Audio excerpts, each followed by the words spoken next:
in English. When we talk about someone being single-minded, the implication is that the person is very focused on one single purpose or one single aim. It's a quality of the will. And that's a very relevant way of thinking about concentration. It's not that you should have a single object that you're focused on at the moment, but your purpose is single as well. You're going to stay right here and not let anything else distract you.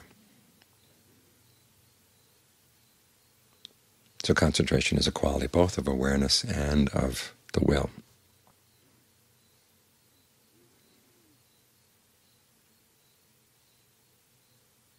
And to strengthen it, you have to think about the qualities that strengthen your will.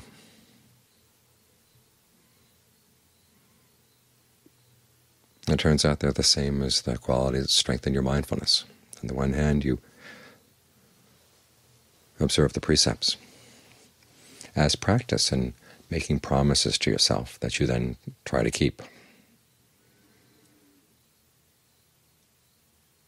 You promise to yourself that you're not going to kill anything, not even little insects, not even termites.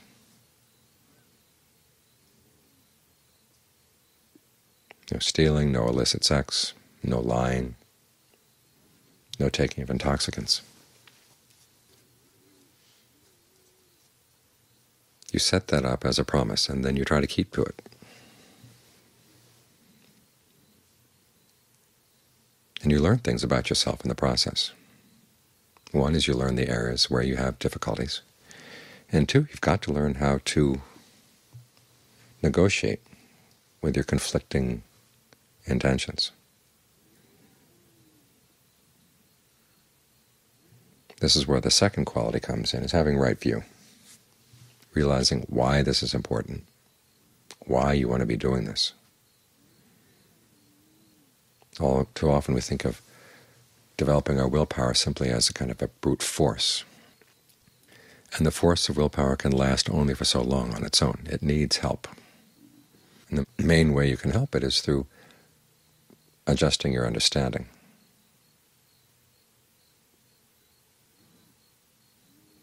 For instance, with the precepts, when you begin to see that life actually does get better, things get a lot easier when you're holding to the precepts.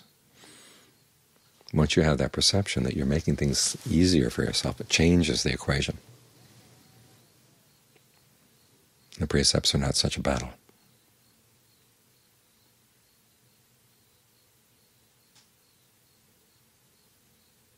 And so what you've done is you've changed your understanding. You've changed your perception. And the same thing applies with concentration. The Buddha talks about times when you try to focus on the breath and the mind is not willing to settle down. He says there's either a fever in the body or there's a fever in the mind. An unwillingness to stay settled.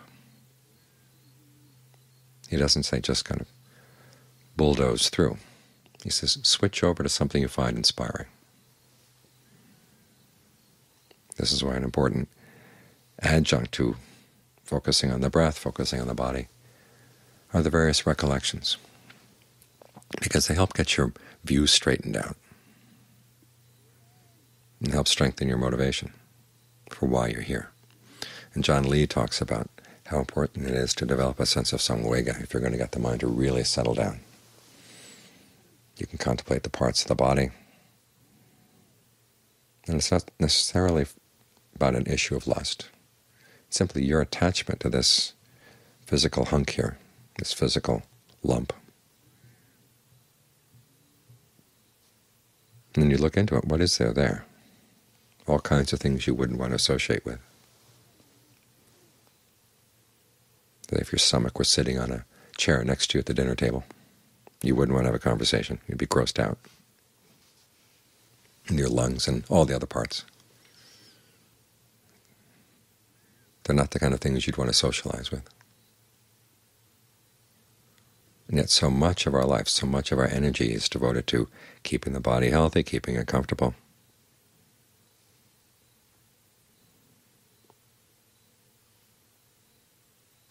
And that's just the reasonable things we do with the body. Then there are other things. We get totally obsessed with its looks. We got totally obsessed with how we're going to have to keep it as young as possible.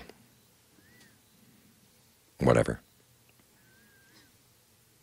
And when you can learn how to see the futility of the whole thing,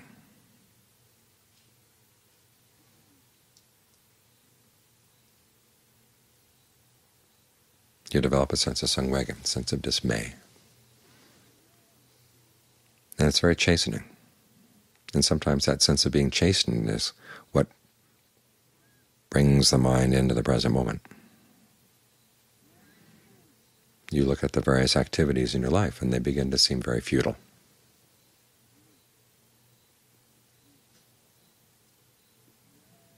And you begin to see the importance of getting the mind trained, so it doesn't have to depend on the body, doesn't have to depend on things outside for its happiness.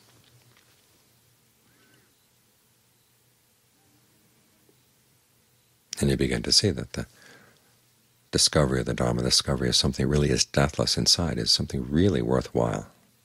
And it's your only hope for any kind of genuine happiness.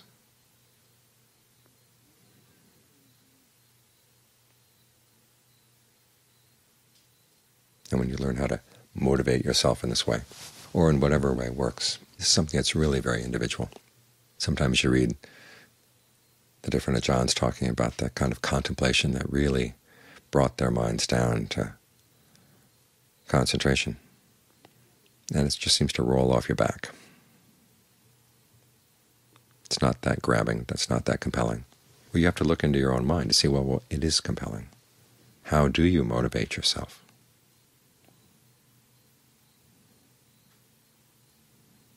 Sometimes it's a contemplation of death, sometimes you think of something more inspiring like the Buddha, the Dharma, the Sangha.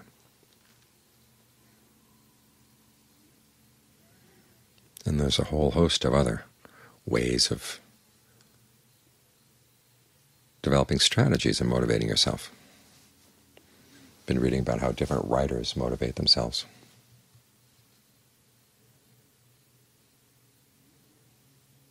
There's one, Anthony Trollope, who made a vow to himself that he would write X number of words every day. And he wouldn't leave his writing room until he'd finished that.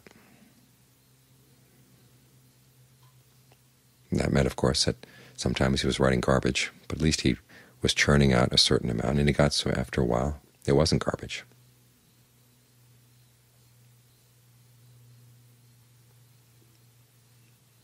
Raymond Chandler had a different approach. He'd give himself 4 hours every day to write. And if he wasn't writing, he wouldn't do anything else. He'd just sit there doing nothing. And pretty soon the boredom would bring up something, because he had found that if he allowed himself to read or do this or do that during the 4 hours, then nothing would come. But if the choice was simply, okay, nothing or writing, he was pretty soon writing. So different people have different techniques, different approaches, and a large part of learning how to understand yourself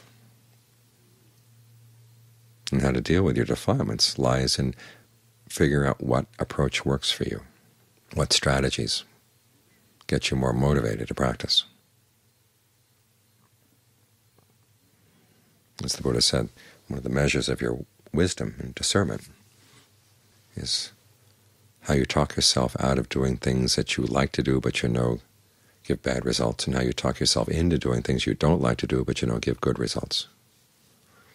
That's one of the main measures of your wisdom. We tend to think of wisdom as the kind of thing that comes at the very end of the practice, those short, pointed statements that come in books about wisdom.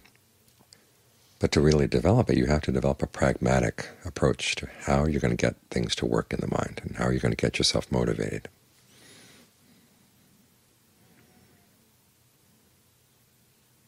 This is why so many of the Thai-ajahns were people of few words, but the words were really sharp and pointed, because they had honed things down to what works, what ways of thinking work, what ways of motivating themselves work. Get right to the jugular right fast. and then you get down to work.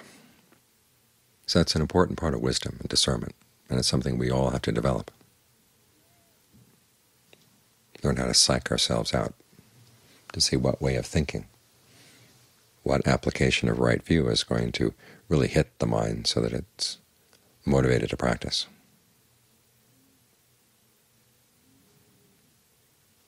This is an extremely important part of the practice. We can learn about the steps and all the different techniques in dealing with the breath, getting the mind to settle down with the breath, making the breath comfortable. I mean, that's one of the important strategies right there. How you conceive of the breath, thinking of the breath as energy throughout the body. That's one set of skills and strategies,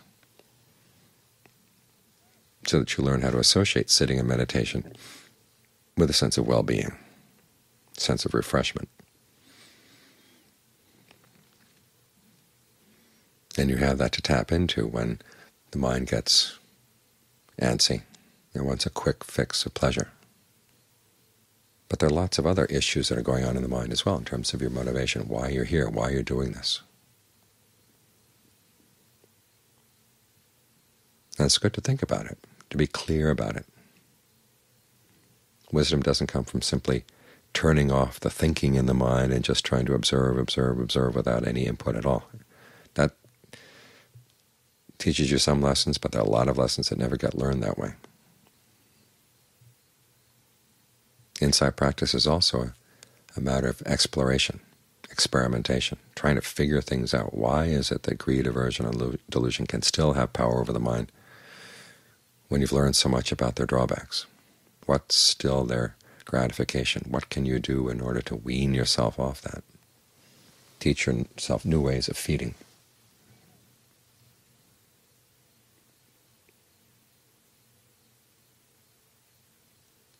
This is up to your own ingenuity.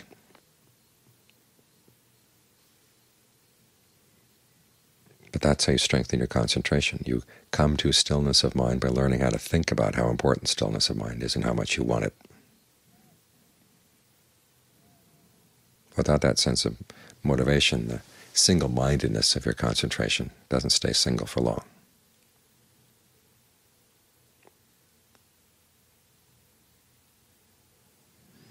So if you find that your concentration is weak, look at two other things in addition to the actual topic you're focused on. You can adjust the breath, work with the breath. If that's not working, you have to look at your precepts. Okay, what's wrong with the precepts? And then you look at your motivation. Why are we doing this?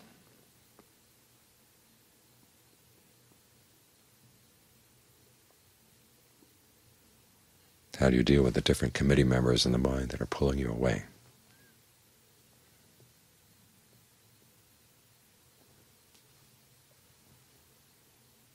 Then as you experiment with these different approaches, you'll find the ones that will work.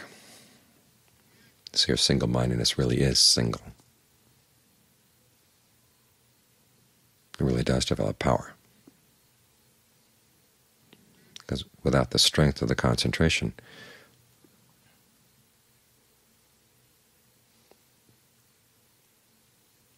your discernment will be strong enough to deal with the defilements. So the two of them have to work together. Your discernment strengthens your concentration strengthens your discernment. Bhasika Gi's images of a person washing hands. Your left hand has to wash your right, and your right hand washes your left, and that's how they both get clean.